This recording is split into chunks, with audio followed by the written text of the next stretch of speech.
In the early 1630s, when European colonies were spreading along New England's rocky shores,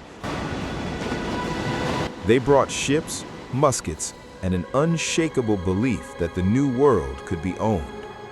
For hundreds of generations, the Pequots had lived here, a thriving people whose villages stretched along the rivers, rich in trade, governed by tradition and kinship. To them, the land was home. To the newcomers, it was opportunity. As English, Dutch, and other settlers competed for fur trade and power, boundaries blurred. Disease carried from Europe had already devastated native communities, leaving emptiness where cultures had once flourished. Fear replaced familiarity. Suspicion turned to hostility. In 1636, the violent death of a trader named John Oldham ignited the spark.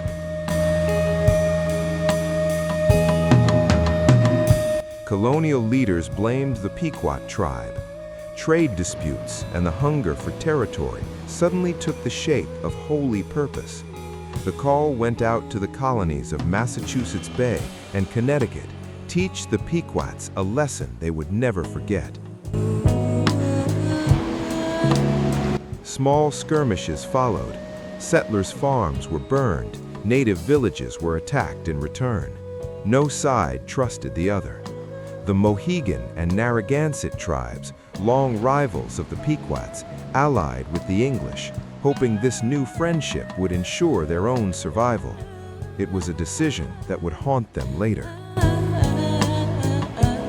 By the spring of 1637, colonial militias prepared a decisive assault. About 90 English soldiers, joined by 100 native allies, marched through the dark forest to a Pequot fort near the Mystic River. The night was still. Mist hung low. Inside the palisade, families slept, unaware that history was about to drown them in fire. Before dawn, the troops surrounded the fort. Muskets cracked the silence. Arrows flew wildly. Then Captain John Mason ordered torches to be thrown inside the wooden walls. Flames caught the thatched roofs. The wind fed the fire. Within minutes, the entire village was burning. Men, women, children. Hundreds of human beings surrounded by a wall of fire and gunfire, their screams rising into the smoky sky. No mercy was shown. By sunrise, the ground at Mystic River was covered in ash and bodies.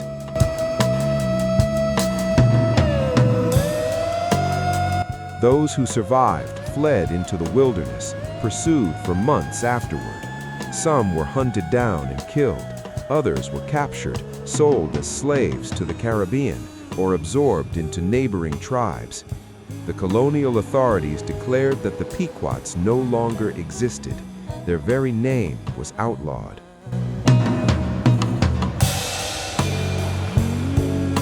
But memory is stubborn. It refuses to die. In English records, the attack was called a victory, divine justice even. One commander wrote that God had laughed his enemies to scorn. Yet in truth, it was the birth of a darker spirit, an age when conquest became righteousness, and righteousness became a reason to destroy. After the Pequot War, the balance of power in New England shifted permanently. English colonies expanded their claims. Native alliances crumbled under fear and mistrust.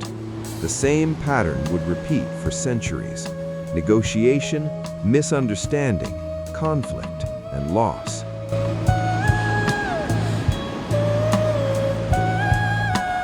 The echo of Mystic would roll through time until another devastating conflict, King Philip's War, altered the region yet again. 400 years later, near that quiet river in Connecticut, a memorial stone stands on the site.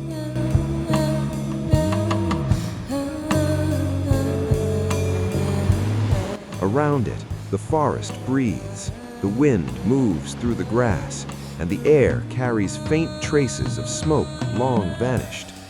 The Mashantucket Pequot tribal nation, descendants of the survivors, live again on their ancestral land. They preserve their history through museums, language programs, and oral tradition, proof that identity can rise even from ashes.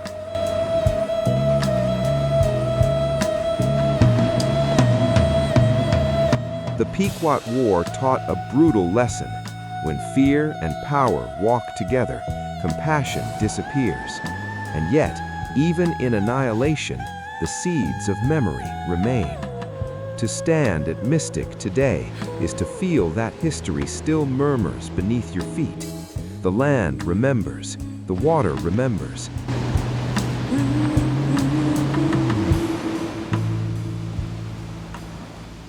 It speaks softly of a night of fire, of a people nearly erased, and of their return as guardians of that memory. The story of the Pequot War is not only a record of violence, it is a mirror.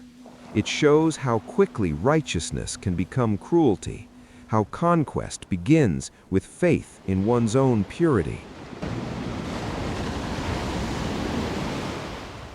It is the first great American warning that every empire begins with a story it tells itself, and that the truth, like the survivors of that long-ago fire, always finds a way back into the light.